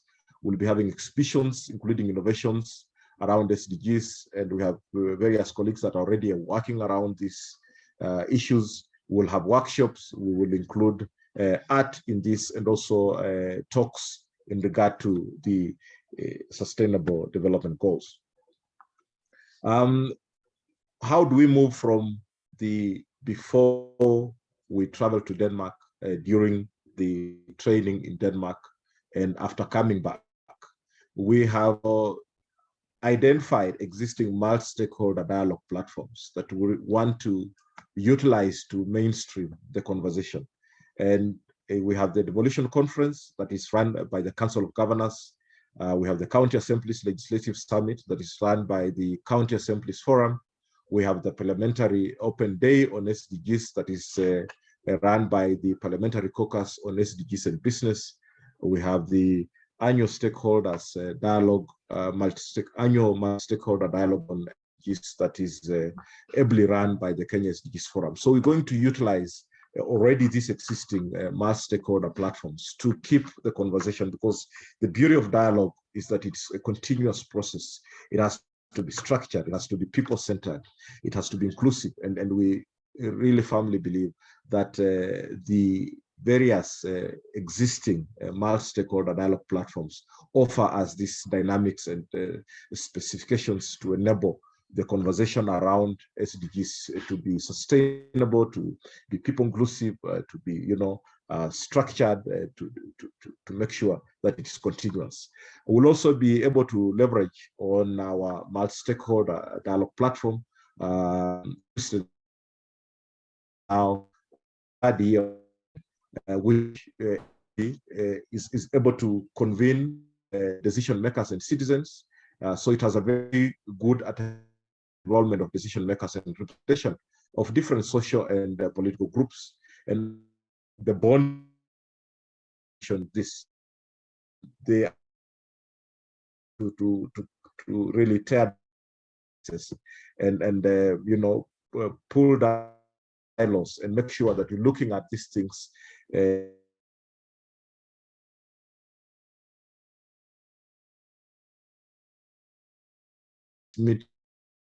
on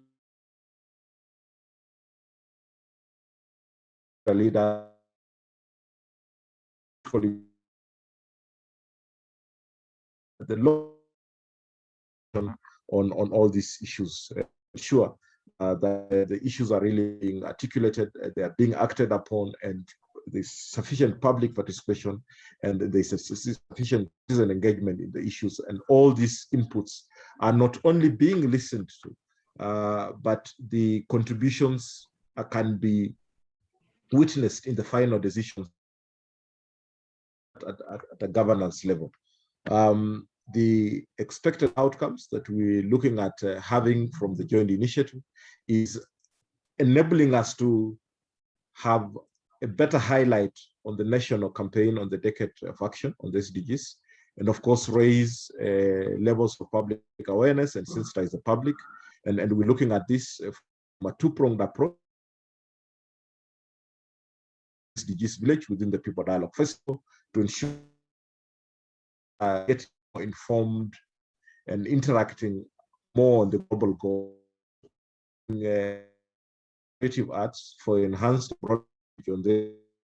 And of course, we're looking at also enhanced and political commitment to accelerating SDGs implementation in Kenya. And of course, expanding the multi-stakeholder partnerships for joint actions on this in Kenya.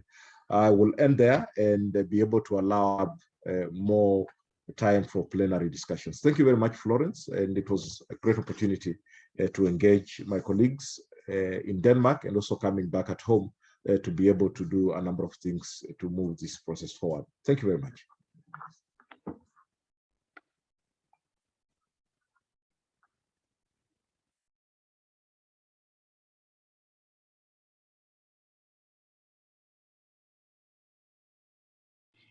Frank, sorry, I think I dropped. Hello, can you hear me?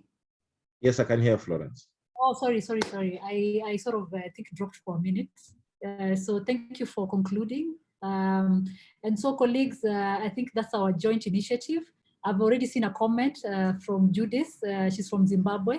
I think we'll just be noting this very good suggestions that we're being given as a team to consider. So thank you very much, Franklin, for really sharing what we discussed and how we are looking at things. And the truth is we're still trying to figure out how this will work for us.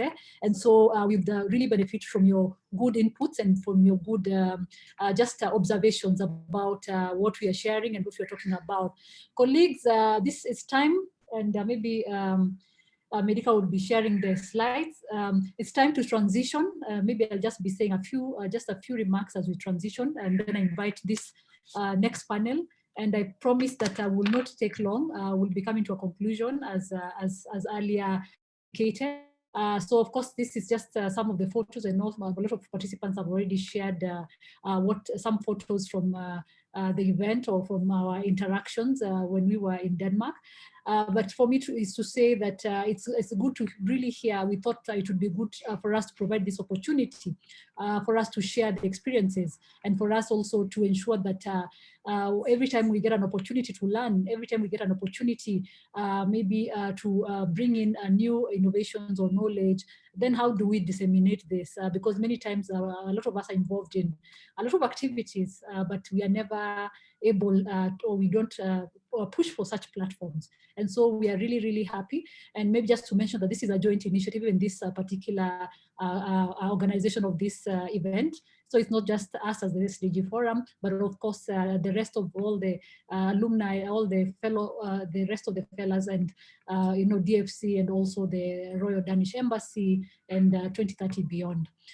So those are some of the photos. And so colleagues, as we transition to this very, very, very next exciting session, we'll be talking about, we'll be allowing a few SDG coalitions that have joined us.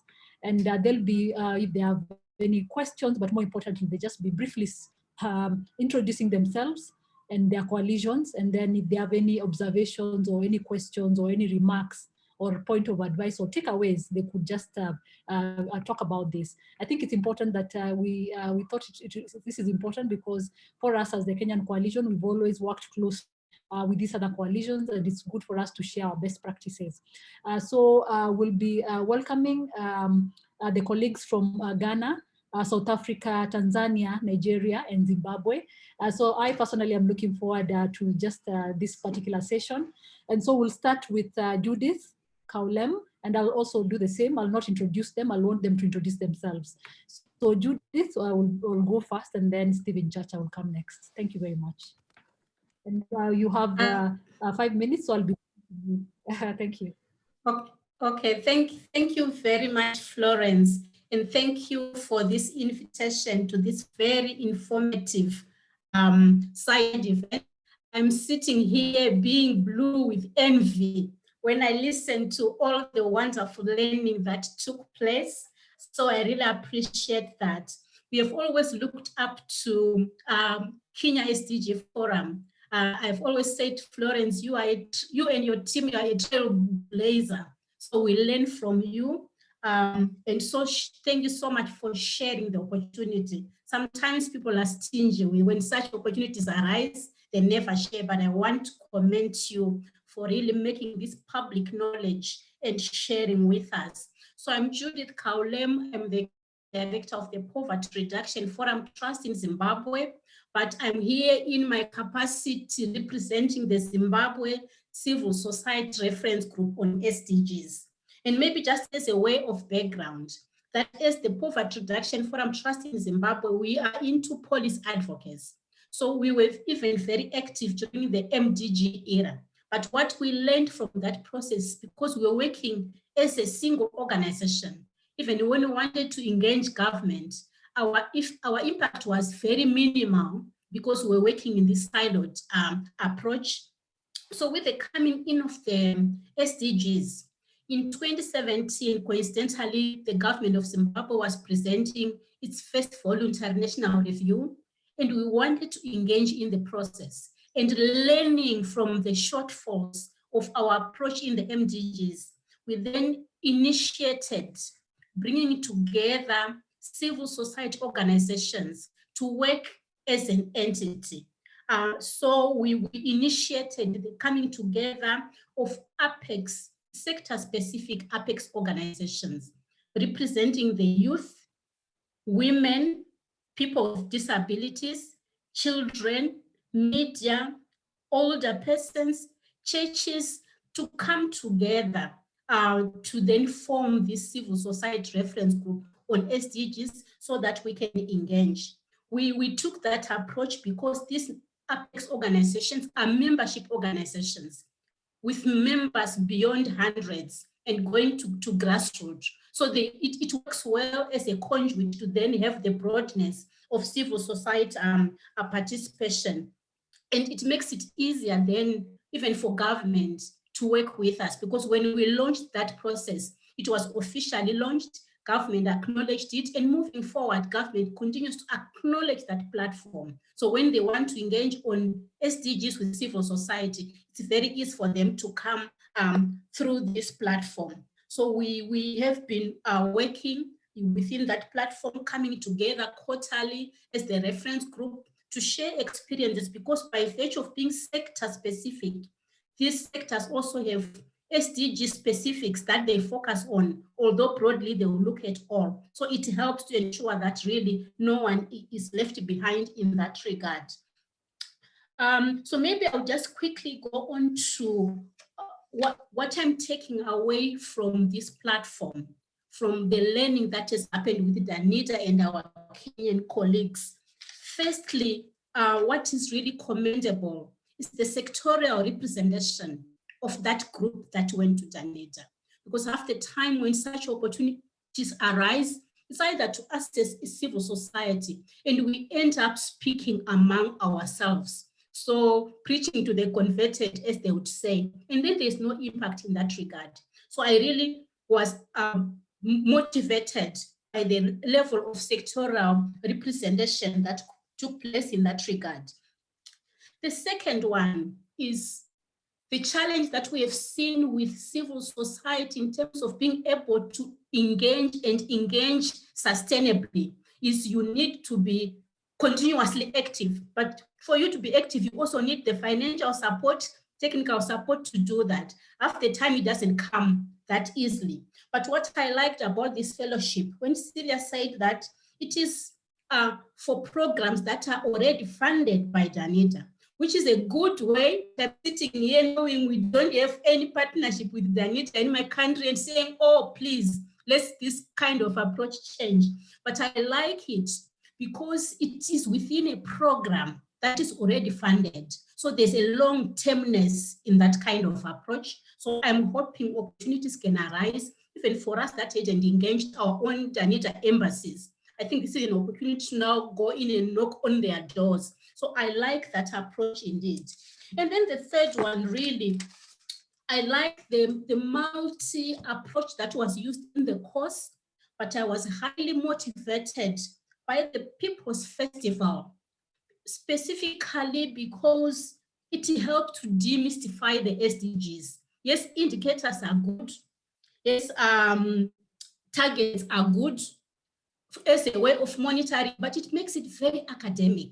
But I like the People's Forum because then when you bring in arts and culture, you are speaking to the lived experiences of people. So I really liked that, and I'm hoping I've several colleagues from our reference group that are on this call, and I'm hoping we are learning so we can really replicate that kind of initiative that then breaks the SDGs and make them a lived experience for everyone and ensure that no one is left behind. I'm aware of time. Thanks, Florence, but I think this was really informative and we have learned a lot from here.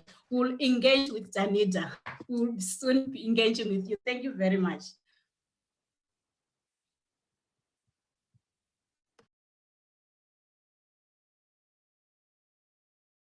Judith, thank you very during Judith's presentation, but it's a great pleasure. Sorry.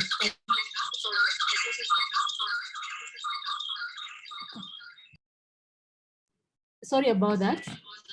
I was trying to join with a different device, and so it's making a lot of noise. And so, colleagues, I'll not attempt to summarize anything. I'll welcome Stephen Chacha. Colleagues, kindly from the African coalitions, let's keep it very brief so that we can at least get to hear from the rest. So, Chacha, you have the floor from Tanzania.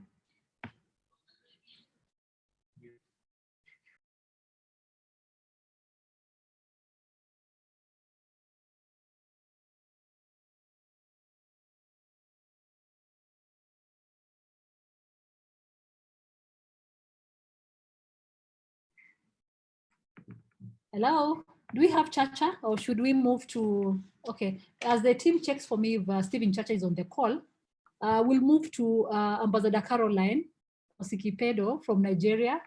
So Ambassador, you have the floor, just also very briefly, and then we'll move to South Africa. Thank you, Caroline, Karibu. Thank you, Florence, thank you. Good afternoon, everyone. My name is Caroline Osikipedo from Nigeria, and I'm the convener of the Civil Society Advanced Forum on Sustainable Development. It's a coalition of civil society organizations working on the sustainable development in Nigeria. Just a little background, what it's all about. The Civil Society Advanced Forum on Sustainable Development started in 2017 from the high-level political forum in New York, where we saw the need for civil society in Nigeria to come together to advance the need for the sustainable development goals implementation. At the high-level political forum in 2017, we saw that the civil society, who are the key actors in the SDGs, were practically missing. So we came back home and said it is time for us to sit up and speak, to be able to monitor the implementation of the SDGs and also to advance the implementation, especially to the areas that are being left behind. Because the SDG said leave no one behind, whereas a lot of those who are stakeholders of the Sustainable Development Goals were already being left behind. Listening to the fellowship that Kenya SDGs Forum has attended, first of all, I want to join my voice with my sister for thank you a big thank you to this forum, because they have been a role model to all the SDG practitioners in Africa.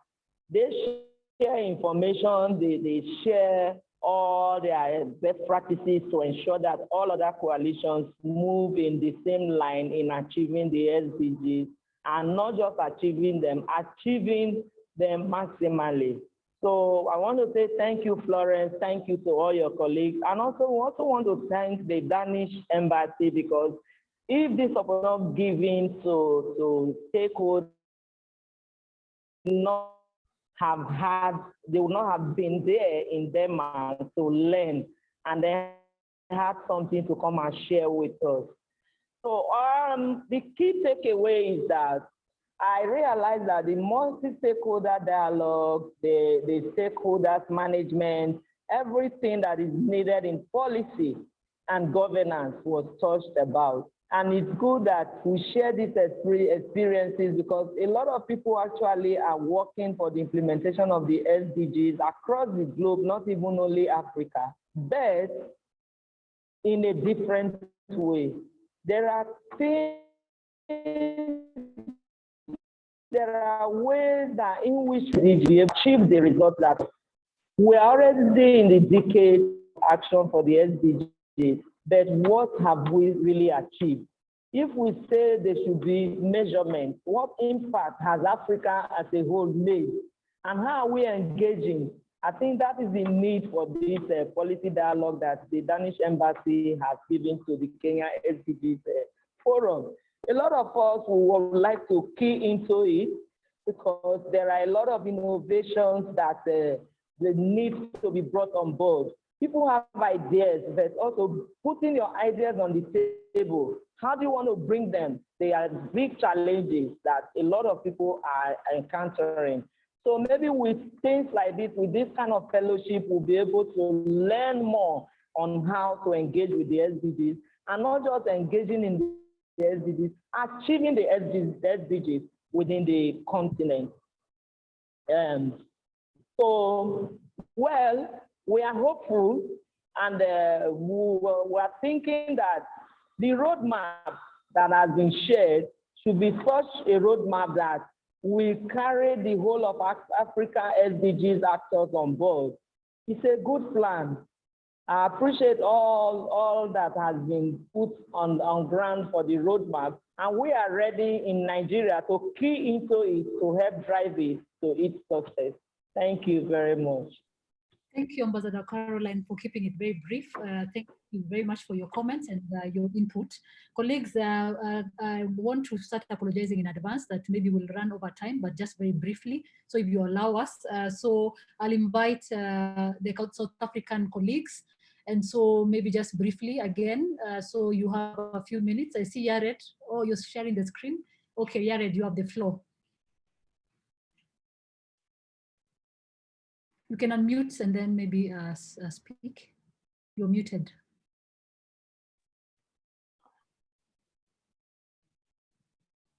Kindly also keep it brief. Thank you.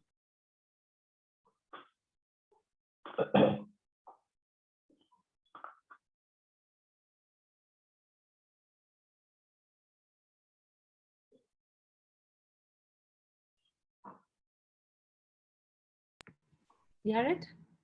Hi, I think I'm having a computer problem.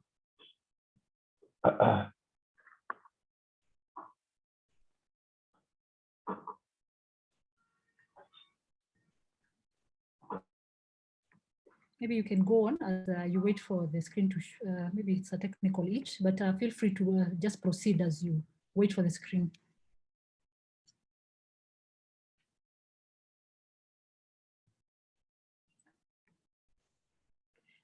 Oh, Yared, would you want me to let the Ghanaian colleague go and then you could come back? Is that okay when you're sorting out your technical itch? Is that okay, Yared?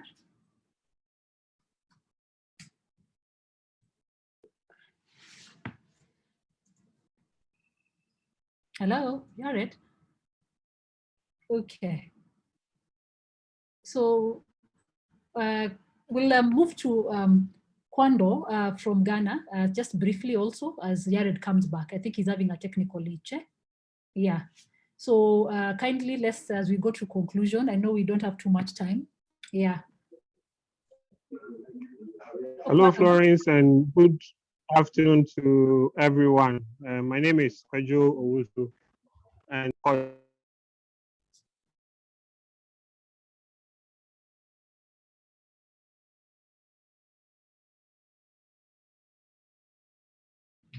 Kwando, you're muted. Sorry, you have to unmute. Hello? Hello? Yes, we can Can you hear hear you. me? Yes.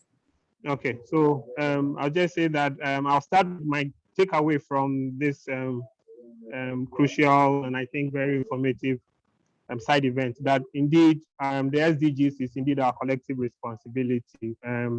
Both the developed and the developing countries do have experiences to share. And I think that it really gives credence to the mantra of leaving no one behind. I think the fellowship is quite good. And perhaps if the Danish Embassy could consider expanding it to other countries within the African region, it would be a good initiative on their parts. The CSO platform on the SDGs is a group of civil society organizations. Currently, our membership is a little bit over 400 CSOs, and we work basically to ensure that civil society groups do not work in silos in the implementation of the SDGs. We are organized along 17 goals. We have a sub-platform, an 18 sub-platform for the youth, organizations working on youth-related issues. We have decentralized to have districts, sub-platforms who engage with various local government agencies, also on issues to do with the SDGs. By way of official recognition and representation, we are recognized and represented in the national framework for the implementation of the SDGs. And so if you speak to government, if you speak to the UNDP, anyone who does anything officially on the SDGs, you would find our name mentioned when it comes to civil society work and the SDGs. One of the key highlights in the last few years has been that as part of the voluntary national reporting process, which Ghana did in 2019, we coordinated and also produced a shadow report to also show the progress that Ghana has made from the citizens' perspective. And we were able to present this alongside the government official reports at the high-level political forum in the 2019 event. We have also participated in and initiated efforts in trying to harness the private sector's role in the implementation of the SDGs. One of the things we have done since COVID came, I'll say two actually, is to use this period to build the capacity of our members. So we've done a lot of training programs that have focused on programmatic issues. So monitoring and evaluation can be effective in what they do. We've also built capacity on, tracking the SDGs and its implementation even at the local level. So these are what currently is keeping us busy. And aside the engagements we have both at the national, sub-national levels on getting to know the state of the SDGs and its implementation in Ghana. At the moment, as I speak with you today, there's a training on budget analysis, which is also one of the things we are doing. So, we exist to ensure civil society groups are well coordinated, we share information, we are speaking to ourselves, and we are updated on both national and international issues when it comes to the implementation of the SDGs. So I'll end here and say thank you so much to the SDG Kenya Forum for putting this side event together. Thank you. Thank you, Kwando, and for sharing the Ghana experience. I'd like to say that we also have come to Ghana to benchmark, and so it's interesting to see the kind of work the African coalitions are doing across Africa. Keep up the good work. So colleagues, we'll go back to the South African presentation. So Yared, I don't know if you're just able to take us through, even if you're not able to share, because we're also running out of time. We want to conclude in the next maybe 5 minutes.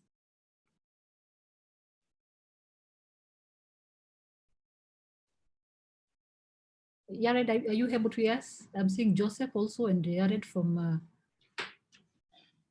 the South African coalition.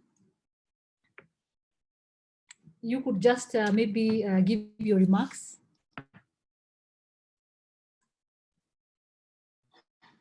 Okay. He had dropped out, but I think Stephen Chacha has been able to join us. Stephen Chacha. Stephen Chacha is a neighbor here in Tanzania. So Stephen, you've just joined, maybe just as we come to a conclusion. Yeah, thank you. Maybe you can take the floor for a few minutes. Yeah, thanks, Florence, and congratulations to the SDG Kenya and our colleagues who are actually involved in this exchange. Sorry, I've joined a bit late, was caught up in another engagement. So I've been following this exchange program and the engagement that took part, and I think it is a very excellent one, and I really like the focus that you took on it, specifically, on the policy, side of things.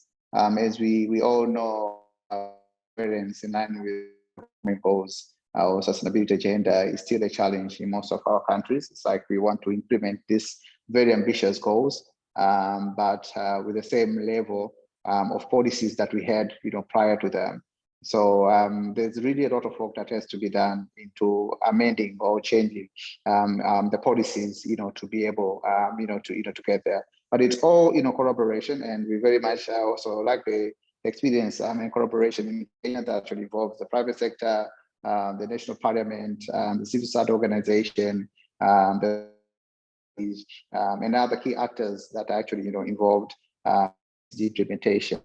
It's more or less a similar approach that we also took, in Tanzania when we were initiating, the sustainable development, implementation or coordination framework in the country.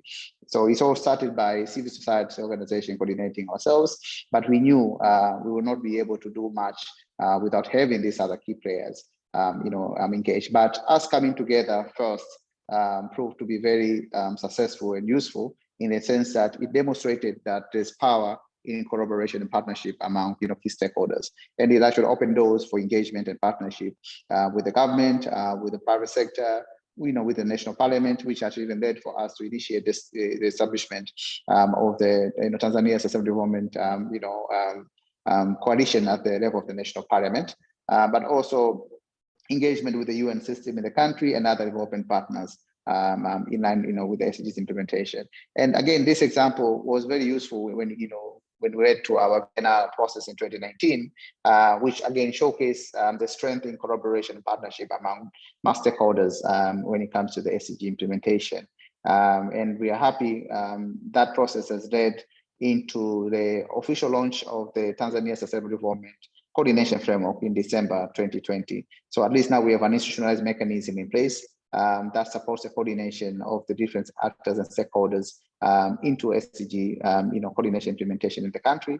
And the Tanzania Sustainable Development Platform is a key member, on that. So our big challenge as well, in line with our now the new 5-year development plan 3, is really now shaping and changing the policies to support the implementation of this agenda within the country. So this, dialogues and the exchanges on around this area very important, and I think that's a very key lesson that we're taking as well to, for implementation in Tanzania. Thank you, Florence. Thank you, Stephen, for keeping it very short. And yes, the Tanzanian case is a very good colleague of ours, and so we are happy to be partnering with you to advance SDGs in East Africa. So I see Yared. So Yared is going to be the last commenter, and then we can come to the closing remarks. Yared. Okay, thank you so much. It seems that the PowerPoint didn't create the problem, so sorry for that. So I'm speaking on behalf of South Africa Working Group on SDGs. It was established before 2015 during the conversation around post-2015 consultations. Since then, obviously, it's been active on notification and mainstreaming, on the national BNR processes, and since 2019, we have set up what we call Open SDG Club South Africa, and it's been that Open SDG Club South Africa has been running from 2019 onwards. So this Open SDG Club, I think we learned so much from today's conversation, because I can see the relationship of what we are trying to do with the Open SDG Club South Africa and the People's Dialogue, which is happening in Kenya and Denmark. Basically, the Open SDG Club is a space or a platform where we try to create, to build common code, share transformative solutions, and constructive advice on critical interventions such as ending poverty, reducing inequality, and protecting the environment. So this is ongoing conversation which started 2019, and the recent approach which we adopted is try to bring this conversation to community level. So, for instance, last year we had hosted community dialogues in a relationship. So it was three different type of dialogues. One would be a community dialogue in three remote rural areas in South Africa, as well as learning and policy dialogues taking place on various thematic issues around the post-COVID recovery, and then obviously a high-level dialogue or a high-level multi-stakeholder dialogue. So basically, I can see that the relationship of this people's dialogue happening in Kenya, and we thought that there is so much that we could learn from the experiences in Kenya or exchanges expressed between Kenya and South Africa on SDG issues.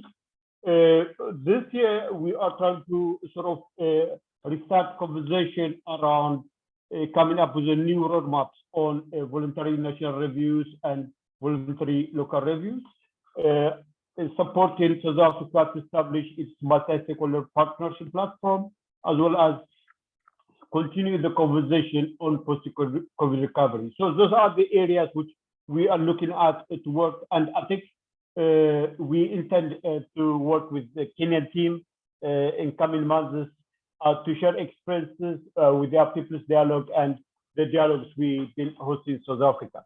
I think that is probably in short from South Africa perspective. Thank you so much.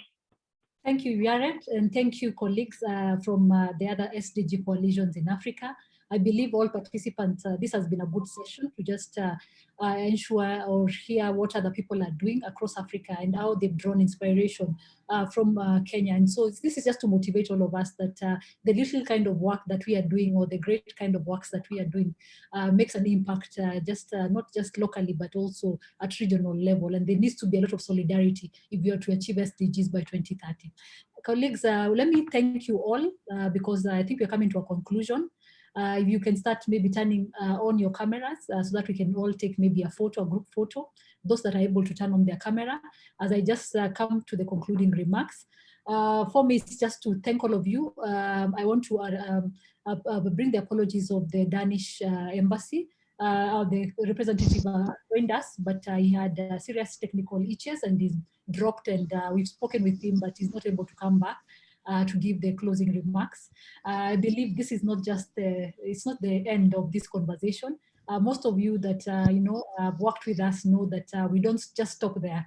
And so this great conversations, I know today was very heavy with too many presentations and too many speakers, but I believe they were worth it. And so you've drawn inspirations of just accelerating SDGs in the decade of action, and especially a side event on the high-level political forum, hearing African voices. What is it that is happening? How are we getting inspired? How do we come together to ensure that we can accelerate SDG implementation from where we are at? So let me just thank first and foremost the host of this particular Zoom platform, the County Assembly Forum, for just hosting this for us. We thank you very much, Judy and your team, for this great support to this particular initiative. Again, I want to thank all the Danida fellows that we are with in Denmark for making the time to be here and also to share your experiences, to prepare. They prepared adequately, but also they're eager to ensure that the learnings are, go beyond them. How then do we come together? How do we accelerate continuously how we learn and how we come together for joint action? We've noted all the comments that have come on the floor. There's a lot that has come from the floor. For example, the role of the art, issues of arts in terms of advancing SDGs. There's a lot coming, issues of media. Maybe we forgot to mention that also we had media representatives with us that attended this particular Danida course. How then do we ensure that all these different sectors that are not mainstream or that are not considered mainstream are also at the forefront and are not left behind in the SDG process? Let me also thank 2030 Beyond. They were here initially and for the great presentation, but also for the just the thought process and the support they offered all of us when we were in Denmark, but also the continued collaboration to ensure that Denmark, the Danish can collaborate with Kenya and also other African countries. I hope that all of you will draw, the contacts were shared, you'll draw conversations to advance SDG acceleration at your individual country or organization. And also DFC, our host, the Danida Fellowship Centre. Cecily was here with us until a few minutes ago. She had to drop, she had some other commitment. Thank you very much, Cecily, for staying with us all along. And also, I know you were very excited to just hear about the learnings that are coming through. And I believe this has been a session that you've been able to see that all the hard work from the Danida Fellowship Centre was worth it. I also want to thank Inca consultants, they call themselves Inca Consult. They were the ones that put together the learning program, and the learning program was very intense. And some of us were even wondering, you know, how do you achieve this in 1 month? But it was worth it. And we were, you know, we managed to get certificates, or is it a diploma out of this engagement? And we were very happy to have that. And so we thank them for the great work and for also just the learning patterns and processes that went in place. I also want to thank the African coalitions, all of you that were here to share your experiences, but also took a keen interest in terms of the regional solidarity. And so thank you very much for your time, for your wise words, for, you know, the takeaways, but also the collaboration that we've always advanced as an African continent. I believe this is something good, and every high-level political forum will always have a side event jointly to showcase or to learn from one another. Apart from that, also, I want to thank all the participants that are here with us. Thank you for making time and even for staying on until this hour. We went across board with about 16 minutes, and all of you are still here with us. Thank you very much. I also want to thank the technical team made of the team from CAF and also from the SDG Forum that are behind the scenes and been able to, you know, communicate social media. They're tweeting. Kindly follow us on social media, you know, to ensure that you follow the conversations and some of the key takeaways. Yeah, so maybe just to take the photo and then we can call it quits. So all the questions and all the great inputs, as I said, they've been all captured, and so we'll be sharing a report from this initiative. Yeah, so we look forward to continuously learning, and also let's share our events, let's share opportunities with one another to ensure that we can be proud in 2030 that we made an impact, God willing, in terms of SDG implementation. So colleagues, asanteni sana, thank you very much. And yeah, you've been a gracious, you know, you've been a good audience. And so we thank you for, you know, taking long sessions and long speeches and long experience sharing. So maybe I'll now wait for the photo to be taken, and then we can depart at our own pleasure. Thank you very much, and God bless. Please maybe unmute Medica and the team. Once you take the photo, you can tell us, and then we can all leave. Taken? Okay, great. The photo is taken. Yeah, so thank you, colleagues. It's been good to see all of you. And yes, let's keep this. Thank you, Florence, for putting this together. Yeah, Thank you, Florence. Thank you, Florence. Bye. Thank you. Bye. Thank you, Flo. Thank you. Then you said that if you can do, I'm recommending if you can do the first 5 stories, that would be excellent.